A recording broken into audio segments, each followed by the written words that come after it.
बिस्मिल्लाहिर्रहमानिर्रहीम। अस्सलाम वालेकुम। देसी टीवी यूएसए के साथ मैं हूँ रुमैसा कुरैशी। आइए नज़र डालते हैं अब तक की खबरों पर।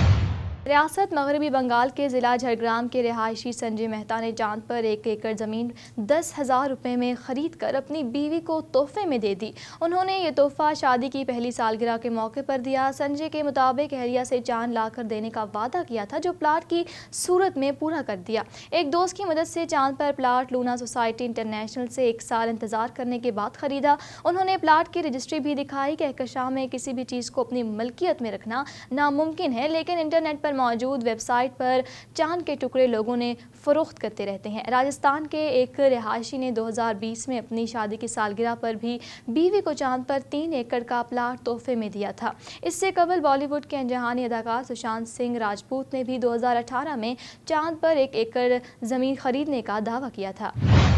दुनिया के मुमताज़ और बैनुल-अक़वामी माहिरीन साइंस, बहरी हयातियात दान और आबो हवा के माहिरीन ने कहा है कि दुनिया भर के समंदरों को गैर मामूली ख़तरात लाहक हैं। बिलख़ुसूस समंदरों में कार्बन डाइऑक्साइड के इंज़ाब को रोकने की ज़रूरत है। इस ज़मन में तहक़ीक़ और टेक्नोलॉजी पर भी ज़ोर दिया गया है। 200 माहिरीन ने यह बात एक खुले ख़त में लिखी है। इस ख़त पर माहिरीन के दस्तखत भी हैं और इनका इसरार ये है कि समंदरों पर मबनी कार्बन डाइऑक्साइड को कम करने या ocean based carbon dioxide removal पर तहक़ीक़ और कोशिशों को तेज़ तर किया जाए। इसका मतलब ये है कि किसी भी तरह कार्बन डाइऑक्साइड को समंदरों में जज्ब होने से रोका जाए। ये ख़त अक़वाम मुत्तहिदा की जनरल असम्बली के 78वें इजलास से पहले जारी किया गया है, जो न्यूयॉर्क में मुनक्किद होगा। इसी तनाज़ुर में हम आबो हवा में तब्दीली के खौफनाक मज़ाहिर भी देख चुके हैं और इस साल कई गर्म तरीन तारीख़ी दिनों का मुशाहिदा भी हुआ है। अमरीकी खलाई इदारे नासा ने आगाह किया है कि 8 सितंबर से 12 सितंबर के दौरान ज़मीन के करीब से 4 सैयारचे गुजरेंगे। चारों सैयारचों से ज़मीन को कोई ख़तरा नहीं है। नासा के सैयारचों की निगरानी करने वाले डैशबोर्ड के मुताबिक 2 सैयारचे 8 सितंबर को ज़मीन के करीब से गुजरेंगे। इनमें QC5 नामी सैयारचे का साइज़ 79 फुट जहाज़ के बराबर, जबकि GE नामी सैयारचे का साइज़ 26 फुट बस के बराबर के करीब है। QC5 सैयारचा, जिसकी पहली बार मुशाहिदा रवां बरस ही किया गया था, तकरीबन 41 लाख किलोमीटर के फासले से, जबकि GE सैयारचा, जिसको 2020 में पहली बार देखा गया है, ज़मीन से 56 लाख किलोमीटर के फासले से गुजरेगा। जहाज़ के बराबर दूसरे सैयारचे QF6, जो रवां साल ही दरियाफ्त हुआ, का साइज़ तकरीबन 68 फुट है और ये 10 सितंबर को ज़मीन के करीब से गुजरेगा। ड्रैकुला का नाम आते ही हमारे जहन में लंबे दांतों वाले खून आशाम इंसान का ख्याल आता है।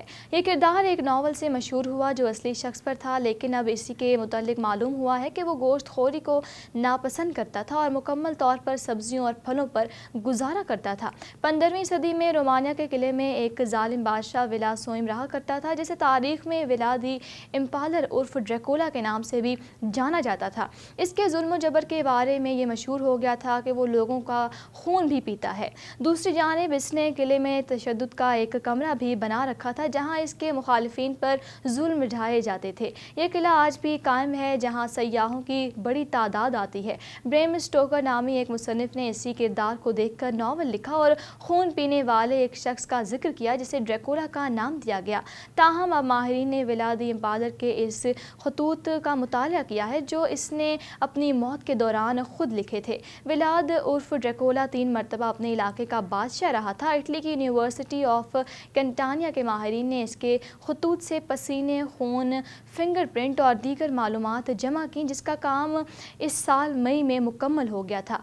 कई खतूत पर इसके खून के निशानात मिले हैं, जिसकी जंगजू फितरात को ज़ाहिर करते हैं। खून के तज्ज़िये से मालूम हुआ है कि इसमें जानवरों में पाया जाने वाला अहम प्रोटीन गायब है, जबकि सब्ज़ियाती ग़िज़ा में पाया जाने वाला प्रोटीन इसके खून में मौजूद था। इस बिना पर माहिरीन ने कहा है कि तारीख़ में खून चूसने वाला ड्रैकुला भी दरहकीकत सब्ज़ी खोर था। हांगकांग में तूफ़ानी बारिशें, 140 साल का रिकॉर्ड टूट गया। हांगकांग में तूफ़ानी बारिशों से मामूल की ज़िंदगी मफलूज हो गई। गैर मुल्की मीडिया के मुताबिक हांगकांग में बारिशों का 140 साला रिकॉर्ड टूट गया। गुंजान आबादी वाले शहर की सड़कें और गलियां तालाब बन गईं। शॉपिंग मॉल्स और मेट्रो स्टेशंस पानी में डूब गए और मामूल की ज़िंदगी मफलूज हो गई है। खबरों से फ़िलहाल इतना ही। मज़ीद मालूमात के लिए देखते रहिए देसी टीवी USA।